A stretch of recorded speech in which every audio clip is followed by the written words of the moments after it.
Bonjour à tous, ça y est, le Dakar 2017 c'est fini. Depuis déjà 15 jours, il y a tout le travail de suivi pour voir un peu mes amis, mes partenaires et tous qui m'ont soutenu. Donc le travail pour le prochain Dakar commence déjà.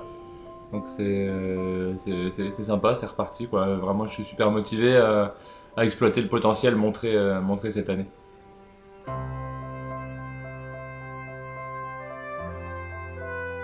Quel mot choisiras-tu pour résumer ton Dakar 2017? Potentiel, parce que ça a été vraiment ça cette année. J'ai été rapide, des spéciales vraiment en bagarre devant, donc c'est de bon augure pour la suite. La navigation est l'une des difficultés du rallye. Comment s'est passée ta course à ce niveau? Comment t'es-tu préparé pour la navigation avant le Dakar? La navigation est vraiment centrale maintenant au Dakar et c'est devenu vraiment un élément très très important, plus que les années précédentes. Et c'est parti pour durer quelques années, je pense. Je m'entraîne beaucoup au Maroc avec Jordi Arcarons, qui est mon entraîneur pour la navigation. Et je suis là-bas à côté de Merzouga, à Airfood, au maximum pour essayer de rouler dans les déserts et se perdre en fait, se mettre dans des situations où il n'y a personne, où il n'y a pas de traces, où c'est compliqué de se retrouver. Et bon, on se perd parfois ça se passe bien. Je vais continuer de travailler ça cette année. Qu'est-ce qui est le plus dur sur une course comme le Dakar? La somnolence, la chaleur, la navigation, la pression. Ce qu'il y a de plus dur au Dakar, c'est l'enchaînement de tous ces facteurs compliqués, la chaleur, l'altitude. On est parfois à plus de 5000 mètres. Il fait parfois autour de 50 degrés, parfois autour de 0 degrés. On a même roulé dans la neige cette année, donc ça fait des amplitudes vraiment énormes.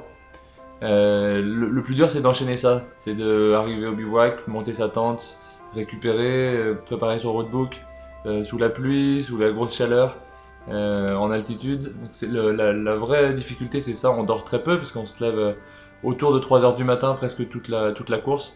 Donc c'est l'enchaînement de tous ces problèmes en fait. Quelle étape était la plus éprouvante physiquement pour toi? L'étape la plus difficile pour moi, ça a été l'avant-dernière où j'ai dû faire 500-600 km avec le moteur cassé.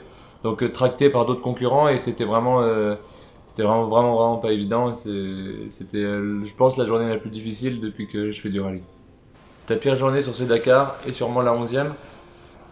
Ma pire journée sur le Dakar est effectivement la 11e parce que c'était tout s'effondrait un peu quoi. Il y avait un potentiel podium ou top 5 ou voire mieux à jouer pour Yamaha, pour moi, pour mes partenaires. Et bon, le moteur voulait rentrer avant moi. On aurait eu 2 jours de moins, c'était bon. Bon, non, c'est un petit problème technique. On va voir quand on récupérera le matériel ce qui s'est passé. Mais oui, ça a été une mauvaise journée. Bon, c'est comme ça. Dure pénalité de la part de l'organisation. Oui et non. Effectivement, j'ai eu beaucoup de pénalités, mais j'ai passé beaucoup de temps dans la spéciale, tracté, et je suis sorti de la spéciale très très tard, après les voitures, après les camions. Donc c'est aussi normal que ça me coûte du temps, hein. C'est pas, c'est la règle, c'est comme ça. Ça me fait une place finale 87e, je crois 87e. Oui, c'est pas ce que j'avais en tête, c'est pas ce pourquoi je me battais pendant toute la course. Mais c'est comme ça, j'ai ramené la moto, même dernier ou avant-dernier ou 87e. C'est important de ne pas abandonner et pour moi c'était important de le faire, en particulier pour Yamaha, pour ramener la moto sur le podium. Et puis pour Viltaïs, mon association sociale, avec les jeunes avec qui je travaille toute l'année, on n'abandonne pas quoi, c'est notre maître mot et il fallait pas abandonner. Surtout pas abandonner. À l'inverse, quel est ton meilleur souvenir? Mon meilleur souvenir, je pense que la première étape où j'étais le plus rapide, c'était un bon souvenir. La deuxième étape, troisième, c'était pas mal aussi. La cinquième ou la quatrième, je suis deuxième, donc ça c'était aussi un super moment. Mais je pense que le meilleur moment, c'est quand à un moment en navigation, tout le monde a pris la... Pas tout le monde, mais 5 ou 6 des meilleurs pilotes qui étaient devant moi se sont perdus. Et j'ai trouvé la bonne trace et ils m'ont pas trop vu partir. Et là j'étais content, j'avais fait une bonne opération. Bon. J'ai refait une petite erreur 50 km plus tard, je me suis perdu à mon tour, mais les coups de navigation, c'est des moments ouais, sympas. Sur le Dakar, vous échangez entre pilotes. Est-ce important lors d'un rallye qui regorge le piège? Oui, sur la piste, on est tous un peu amis, quoi. On est un peu dans le même état d'esprit que si on allait au combat. On traverse des déserts, on traverse des zones hostiles, donc on est tous un peu bienveillants les uns envers les autres. Bon, entre Français, il y a une super ambiance, on s'entend bien, tous les pilotes français. Et, euh, et vraiment, ouais, il n'y a aucun souci, quoi. C'est la guerre sur la piste, mais si jamais il y a un problème, on s'arrête tout de suite pour aider. Et ça, c'est vraiment bien pour tous. On est en sécurité en fait. On a les médecins, les hélicos, mais on sait qu'on a aussi les copains derrière qui sont là pour éventuellement nous aider s'il y a un problème médical. Sur ce Dakar, la sécurité a-t-elle vraiment évolué? Oui, la sécurité, elle est au top au Dakar. On a vraiment beaucoup d'hélicos, beaucoup de voitures de médecins.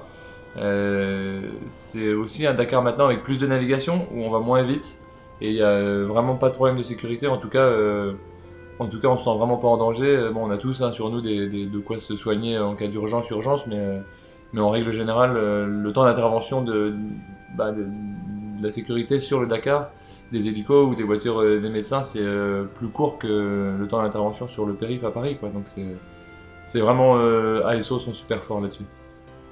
Quel est ton avenir avec Yamaha? Et j'espère qu'avec Yamaha, on va aller jusqu'au podium, jusqu'à la victoire et pour quelques années pour battre KTM qui est pour l'instant installé vraiment devant. Mais on a du bon matériel, une bonne équipe en construction et on est maintenant quelques pilotes capables de battre les autres. Quels sont tes projets pour 2017? Normalement, je vais au Mexique du 14 au 18 mars et pour le Coast to Coast, un rallye dans le désert là-bas. Et après, ça sera beaucoup d'entraînement et beaucoup de navigation. Ça va être vraiment ce sur quoi je vais axer l'entraînement cette année, ce sera la navigation. Toujours avec la bécannerie? Toujours avec la bécannerie, avec plaisir, si c'est envisageable et si c'est possible pour Yamaha, pour la bécannerie, pour moi. C'était un partenariat vraiment sympa, on est passé pas loin d'un podium au Dakar.